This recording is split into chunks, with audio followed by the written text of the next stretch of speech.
Assalamualaikum warahmatullahi wabarakatuh. Updaters, kembali bersama saya Oksa Bahtiar Kamsyah di program podcast sukabumiupdate.com. Sekarang kita akan ngobrol sama disebut baru juga sudah cukup lama di Sukabumi, tapi belum terlalu cukup kita mengenal beliau. Mungkin kita akan mengupas sedikit, yaitu tentang Bapak Penjabat atau PJ Wali Kota Sukabumi, Bapak Kusmana Hartaji. Pak, selamat datang di sukabumiupdate.com. Kumaha damang, Pak? Alhamdulillah sehat, Kang. Sehat, Pak ya. Ini pertama datang ke Sukabumi Update, Pak. Betul, ya. ya. Oke. Tapi sebelum itu kita akan coba sapa dulu dengan sapaan yang sangat akrab oleh beliau, yaitu Bapak Tutus, Pak. Ya, mungkin bisa betul. diceritakan sejarah singkatnya kenapa bisa jadi Pak Tutus gitu, Pak. Ya, jadi memang itu nama waktu kecil ya. Sampai dengan STTB di SMP itu, saya masih pakai Tus Kusmana Hartaji. Tus itu panjangan dari nama orang tua sebetulnya.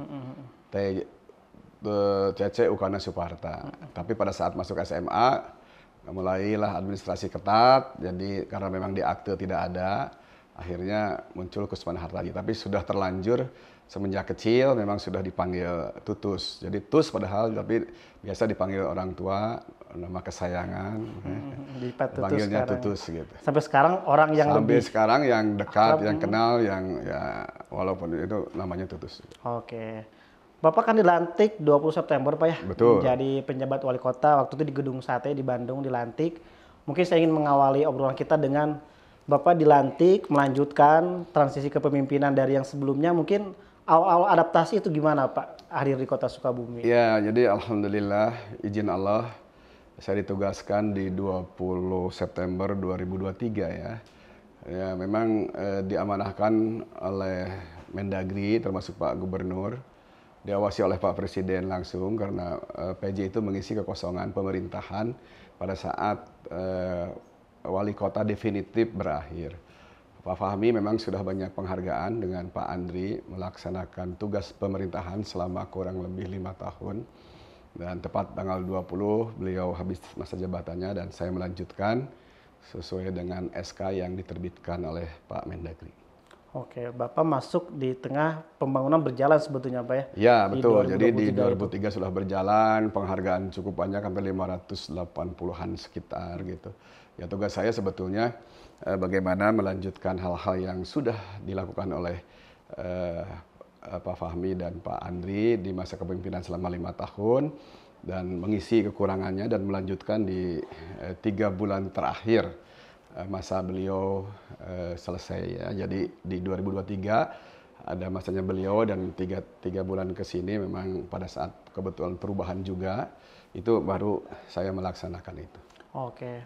Kalau di 2023 kita sebagai masyarakat, Pak, melihat lanskap pembangunan lebih ke infrastruktur yang terlihat mungkin, Pak. Mungkin bisa disampaikan mungkin, Pak, secara detail ya kondisi pembangunan waktu itu di 2023 dan yang sudah tercapai apa saja, yang membanggakan mungkin bagi pemerintah daerah itu apa saja? Ya, jadi alhamdulillah ya beberapa terkait dengan pembangunan. Jadi di akhir Desember yang saya dapat laporan dari Kepala OPD, terutama dari Bapeda, dari beberapa dinas juga sama.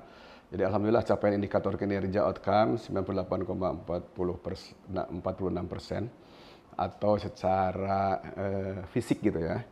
Keuangannya 97,14% ini sebetulnya meningkat dari tahun sebelumnya gitu kan.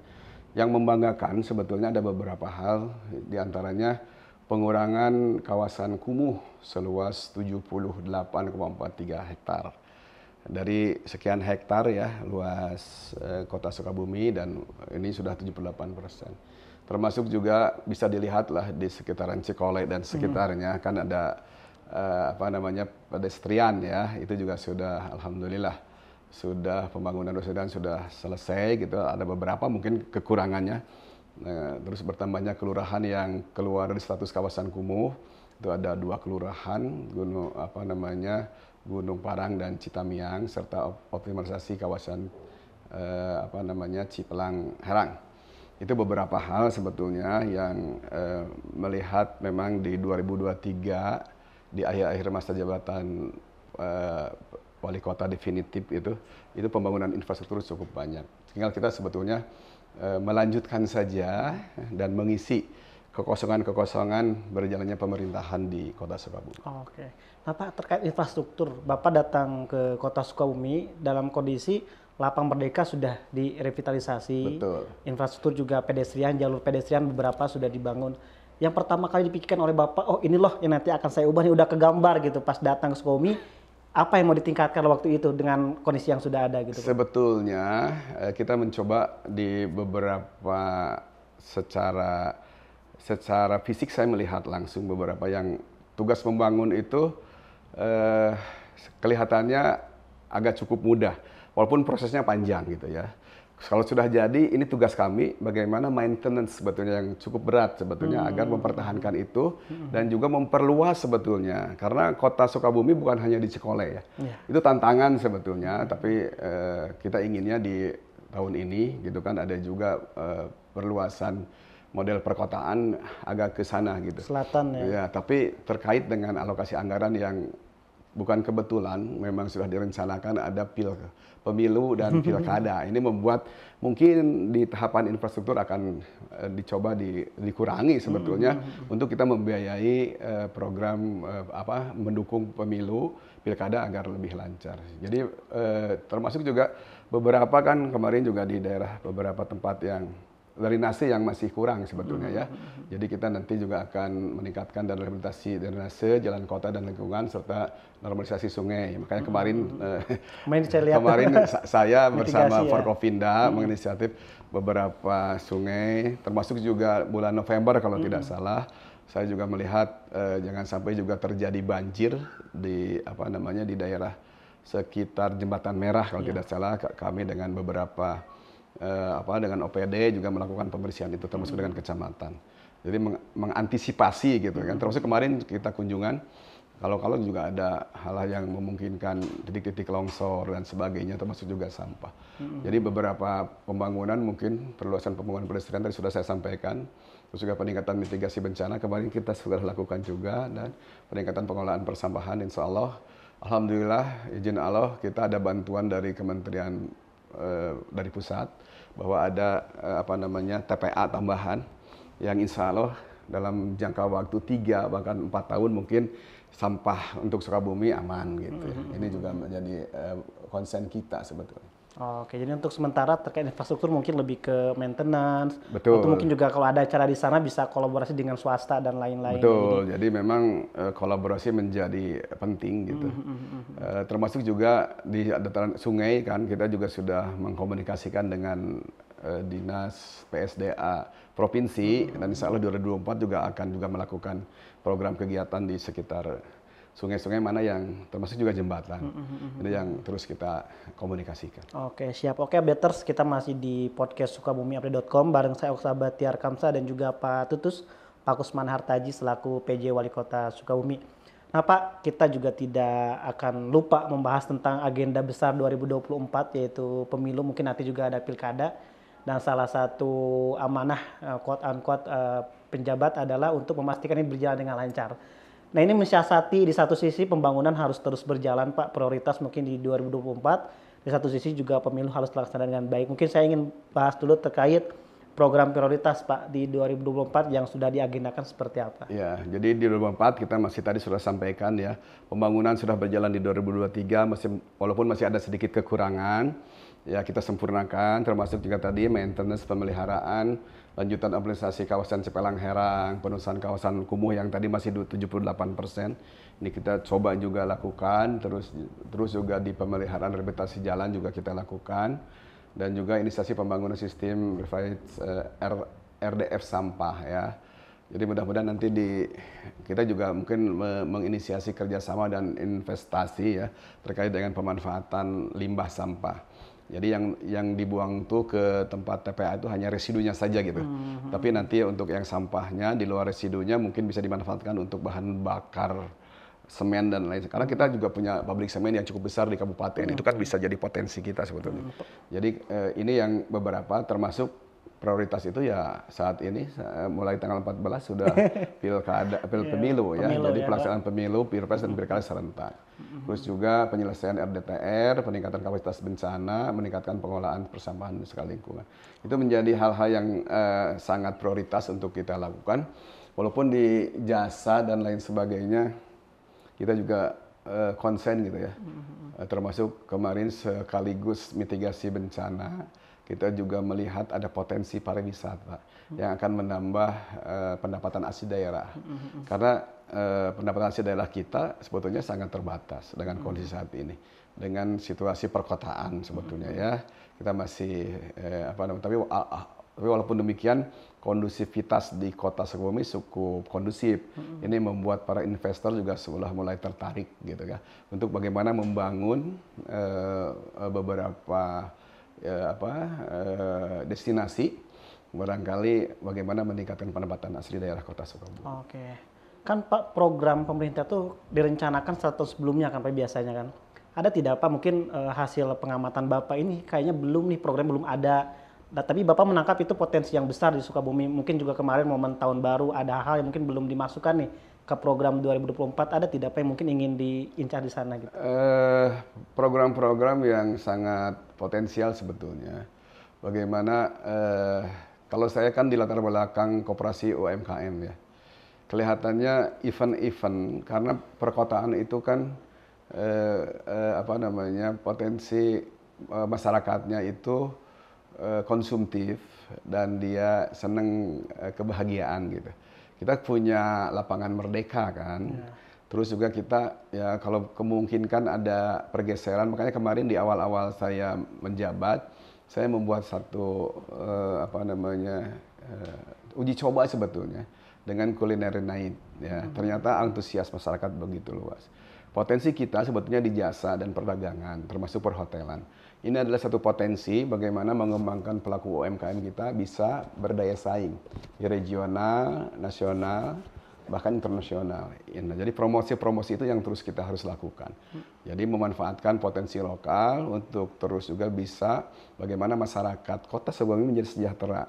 Karena kita tahu masyarakat generasi muda kan berharap PNS, ASN sekarang kan terbatas. Tapi kalau kita tumbuhkan entrepreneur, ya berjualan sesuai dengan sunnah Rasul, Rasulullah juga berdagang. Kenapa tidak gitu? Kita awali dengan bagaimana pemerintah hadir, menciptakan iklim yang kondusif bagi pelaku usaha, gitu ya. Itu juga menjadi program di 2024. Bahkan mungkin event-event akan kita ikutkan baik regional, nasional, ya termasuk tahun ini mungkin akan ada beberapa yang kita ajak internasional. Karena ternyata produk-produk UMKM di Kota Sukabumi tidak kalah dengan produk-produk UMKM yang ada di luar Sukabumi. Oh, dan itu bisa dikolaborasikan Pak dengan dan swasta. Tidak harus memanfaatkan APBD kan. Nah, itu. Jadi sebetulnya banyak sumber yang karena tidak ada APBD kita enggan. Padahal ada beberapa yang bisa kita kolaborasikan dengan swasta dan lain sebagainya. Jadi walaupun kita suntikannya stimulannya APBD.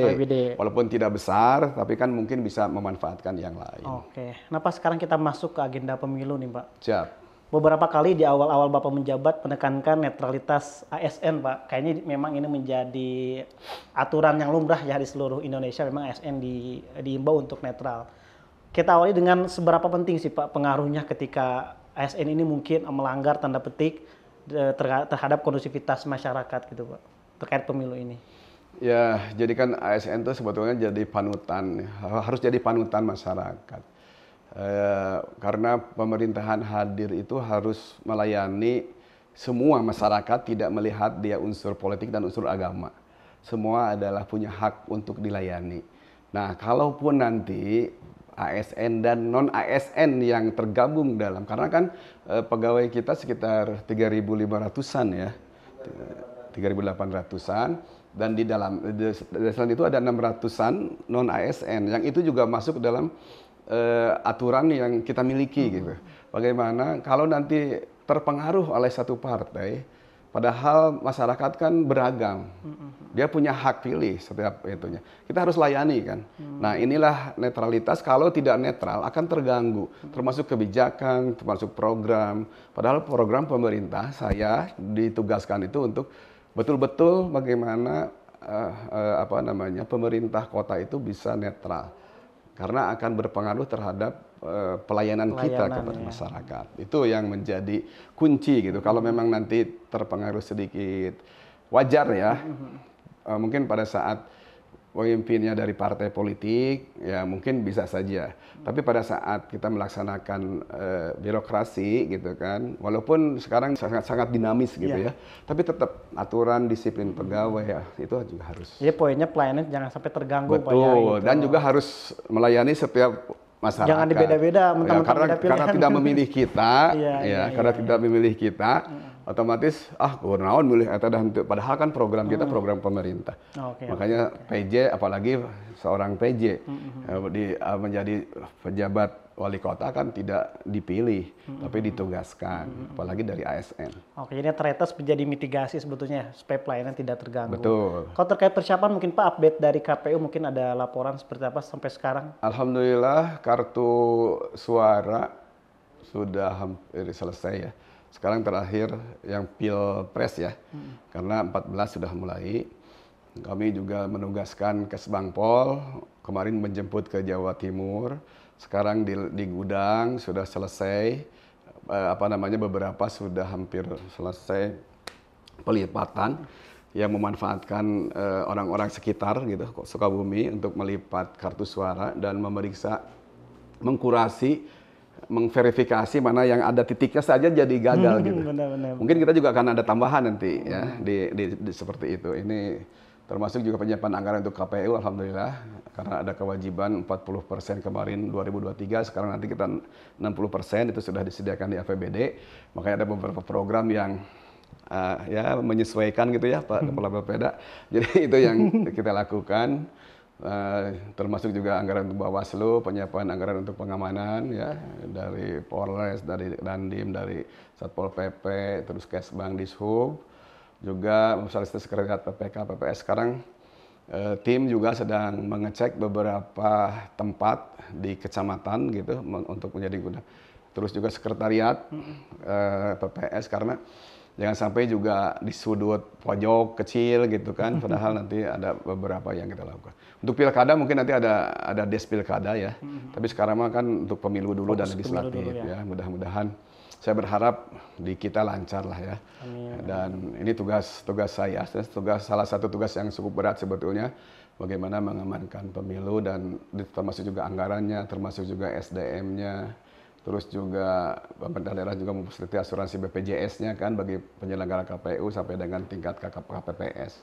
Pemda juga memfasilitasi pemeriksaan kesehatan. Kemarin juga kita pada saat penerimaan KPPS kan, kita juga dituntut untuk siap sedia para puskesmas. Dan alhamdulillah kelihatannya sebentar lagi akan sudah mulai ditetapkan beberapa petugas. Oke, jadi mudah-mudahan menjelang 14 Februari lancar semua Pak ya? Betul. Oke, updaters masih di program podcast sukomiupdate.com bareng saya Oksa Bahtiar Kamsa dan juga Pak Tutus, Pak PJ Wali Kota Sukomi. Sekarang Pak saya akan bergeser sedikit ke kehidupan pribadi Bapak, keluarga mungkin Pak. 4 bulan kan pasti menguras banyak waktu Pak. Mungkin keluarga juga perlu adaptasi dengan aktivitas Bapak sebelumnya di jabatan sebelumnya. Itu gimana Pak dukungan keluarga selama 4 bulan memimpin Sukabumi ini? Alhamdulillah Kang Oksa, jabatan istri saya lebih banyak dari jabatan saya. Jadi bunda-bunda PAUD, ketua PKK, ketua Dekranas, dan alhamdulillah memang istri saya itu aktivis ya, aktivis organisasi. Jadi sudah tidak ragu lagi. Dia pengurus Sekretaris Dharma Wanita Provinsi. Jadi pada saat terus juga dulu pernah jadi ketua tim bergerak PKK Desa Buah Batu. Ya, jadi terus juga dia adalah ngurus anak-anak. Jadi kalau pos PAUD, kepala sekolah pos PAUD. Jadi pada saat ya konsekuensinya ditinggalkanlah aktivitas yang di sana karena dia harus mendampingi. Saya tidak bisa ya. Kalau tidak didampingi istri, bisi ayano macam-macam. Apalagi kota Sukabumi penuh cinta, bercerita banyak sekali ya. Benar, jadi itu yang istri saya sangat mendukung, termasuk anak-anak saya yang alhamdulillah sudah pada dewasa. Dan kebetulan kalau sekarang sedang libur, jadi saya ajak ke sini gitu. Walaupun tetap saya kan di SK saya tidak boleh melepaskan jabatan definitif saya sebagai asisten 3. Jadi saya tetap melaksanakan tugas karena di PLH kan. Tapi kan ada beberapa yang harus secara kebijakan saya harus tetap menetapkan dan hadir di Gedung Sate. Tapi faktanya dulu saya janji di awal 4 hari di sini, 1 hari di sana. Faktanya tidak mungkin ternyata karena begitu banyak agenda sampai 7 sampai 9 ya agenda itu. Untungnya ya Allah sudah menentukan hal tersebut. Di kita dekat-dekat pada saat kita harus menghadiri semua, terus harus ada yang pengen bertemu dari manapun saya terima kan ya, baik yang kritis, baik yang ingin memberikan masukan, baik yang segala macam. Yang terpenting bagaimana mereka memberikan solusi terbaik. Biarlah masa lalu menjadi cermin saja gitu ya. Saya berharap masyarakat silahkan bisa bertemu dengan saya, tapi entong ngomongin kagorengan batur. Karena setiap orang pasti ada kelemahan, pasti ada hal yang kebaikan. Dan cermin itu anggap saja kaca spion itu kan dilihat sewaktu-waktu. Kalau di mobil kaca spion dilihat terus-terusan akan nabrak. Bahaya, kita harus melihat ke depan. Nah, apa yang akan kita lakukan? Apa yang kita berikan? Masyarakat akan memberikan sesuatu untuk kemajuan Kota Sukabumi menjadi lebih bahagia lahir dan batin. Oke, terakhir Pak, mungkin pesan bagi warga terkait pemilu, pembangunan. Ya, jadi saya tidak ingin ada golput. Apalagi sekarang di Dukcapil, ya di Dukcapil itu sudah menyiapkan setiap hari libur ada pelayanan untuk membuat KTP. Otomatis kalau sudah dapat KTP kan sudah punya hak suara. Silahkan daftar. Jadi kemarin saya komunikasi dengan KPU juga sama. Dia terus menerima pelayanan untuk daftar tambahan pemilih. Jadi tidak usah khawatir. Untuk bikin KTP-nya sudah ada, nanti daftar ke KPU. Jadi hak suara kita menentukan siapa kepemimpinan kita. Ya, gitu ya. Jadi silahkan proses pembangunan terus juga kita akan lakukan, menjaga dan memelihara fasilitas pelayanan publik, layani yang sudah dibangun, pelihara bersama. Tugas membangun Kota Sukabumi bukan hanya tugas pemerintah. Kita juga ingin memberdayakan UMKM, memberdayakan PKL, ya. Tapi juga kita harus menata, ya. Dan konsekuensinya ya harus ditertibkan sesuai dengan ketentuan. Ada yang zona merah, zona hijau. Terus juga kita punya pusat keramaian yang sangat luar biasa. Punya lapangan Merdeka yang untuk olahraga. Saya mohon juga ada pemahaman dari beberapa yang memanfaatkan lahan-lahan itu, ya manfaatkan betul-betul untuk olahraga gitu kan. Jangan sampai masyarakat yang butuh olahraga terganggu oleh beberapa hal. Ini juga terus kita lakukan. Selanjutnya juga partisipasi aktif dalam pembangunan. Masyarakat silahkan ya untuk mengikut serta, karena kita juga terus ada musrenbang kecamatan sebentar lagi dilakukan. Jadi silahkan memberikan masukan, ya, karena kita kan negara hukum, negara aturan, sesuatu perencanaan, program pembangunan itu harus dilakukan melalui proses bottom up, ya. Walaupun nanti visi misi pemerintah, kepala daerah dan lain sebagainya muncul, tapi juga harus menyesuaikan dengan rencana kita, termasuk tata ruang, ya, termasuk juga lingkungan dan lain sebagainya. Terutama juga mengharapkan juga jaga ketertiban dan keamanan, menghargai yang terpenting, menghargai perbedaan. Ya, karena perbedaan adalah rahmat, ya.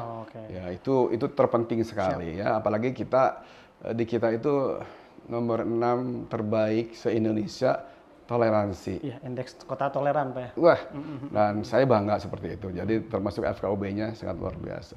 Jangan sampai dicoreng karena kepentingan politik. Ya, dari 5 tahun sekali lah perbedaan, ya. Saudara mas selamanya. Kalau saudara mas sedulur gitu kan terus lanjut. Kalau ada kejelekan sedikit akan tercatat, Pak. Tapi kebaikan masuk dihilangkan. Padahal sebetulnya kita butuh dimanapun. Kan saya juga pernah di Sumatera, pernah dinas di beberapa OPD. Kalau memang tidak ada kejelekan, kita tuh tidak ragu untuk bertemu dengan seseorang. Tidak ada, karena ya insya Allah itu akan masyarakat akan terus nyaman, ya gitu. Itu harus seperti itu. Jadi untuk ini silahkan memilih sesuai dengan hati nurani. Ya, kalau mau mengajak, ya karena setiap orang punya hak pilih. Setiap orang punya apa namanya dibolehkan untuk menjadi anggota partai politik kecuali ASN ya. Tidak boleh. Nggak boleh. Tapi yang lain silahkan saja mengajak dan selanjutnya ya pilih sesuai dengan kehendak hatinya masing-masing. Yang terpenting nyaman, aman dan suara Anda menentukan Kota Sukabumi dan juga pemerintah kita. Oke, siap. Terima kasih banyak Bapak sudah berbagi bersama kami. Terima kasih update yang sudah menyimak. Itu pesan dari Pak PJ, jangan sampai golput Pak ya. Betul. Gunakan hak suara Anda dan fasilitas semuanya sudah disiapkan oleh pemerintah Kota Sukabumi. Kita bertemu di acara podcast berikutnya. Saya Oksa Bahtiar Kamsah dan Pak PJ. Mohon undur diri. Sekian. Wassalamualaikum warahmatullahi wabarakatuh. Waalaikumsalam warahmatullahi wabarakatuh.